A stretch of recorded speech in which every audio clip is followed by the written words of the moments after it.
Hello po sa lahat! Ito po pala yung aming full video noong pumunta kami sa Canlaon, Negros Occidental. So, yung dadaanan po is mayroong mga tubo sa gilid, minsan naman may patag, and then minsan naman may mga bundok-bundok na mga lupain. So, ayan, yan may mga katubuhan. Tapos, yung dadaanan mo talaga papuntang Canlaon is paliko-liko talaga. Malayo rin talaga yung aming biyahe kasi nga from Dumaguete to Canlaon, Negros Occidental. Sa video na to, bali nag-start na pong paakyat yung sasakyan kasi nga yung Canlaon is nasa itaas po siya ng party ng bundok. Kumbaga, uphill driving ka kasi nga yung pupuntahan mo is nandun pa sa itaas. Yung daan is simentado at saka maganda naman. Tapos yung bawat gilid talaga meron namang mga pananim, merong mga kahoy or iba't ibang klaseng mga pananim.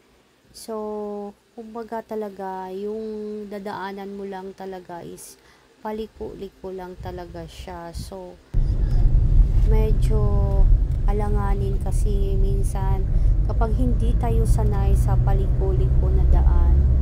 Kasi nga, yung bawat gilid is may mga pangpang minsan. Ayan. So, and then, yung pangpang na yun is malalim din. Ayan, makita naman talaga sa video yung dinadaanan namin. So, maganda talaga yung dinadaanan namin. Kaso nga lang, paliko-liko lang talaga siya. Tapos, kung minsan nga, may mga pangpang pa sa bawat gilid. Kapag nandun ka na sa itaas, makita mo talaga yung napakagandang view. Kasi nga, makikita mo yung dinadaanan mo bago ka napunta dyan sa itaas. May part din sa daan na prone to landslide. Kaso nga, medyo nakasemento na yung isang side. So, safe na yung mga commuters na dadaan dito.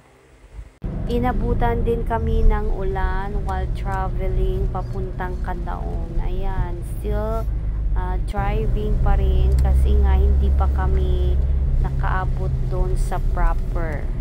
So, ayan, nakita nyo naman sa gilid yung may nilagyan nila ng net para kapag may landslide, hindi mahulog yung mga bato. May mga Vihar at saka series rin yung bumibiyahe papuntang Canlaon.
Hot spring ano? Pas Canlaon.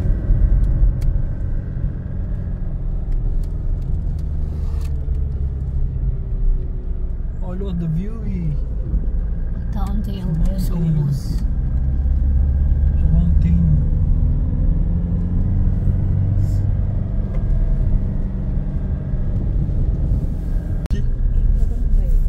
You see the very high. Oh, Jagos is.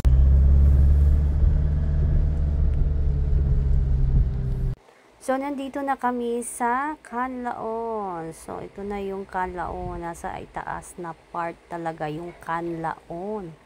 So, ayan na. Papuntang proper na talaga yan. Ilang minuto na lang nandun na kami sa proper Canlaon. So, medyo nagutom na kami kasi nga almost lunchtime na at nandito pa kami sa daan. So, ayan, nakarating na din kami. Nandito na kami, nag-check-in na kami para right after, kakain na din kami ng paniudto. So, ayan, ready na kami. Naka-check-in na. And, ito, nandito na tayo sa proper Canlaon, Negros Occidental. So, ito yung Mountain City Tourist Inn dito sa Canlaon, Negros Occidental. Nice and clean. And by the way, thank you for watching po sa lahat.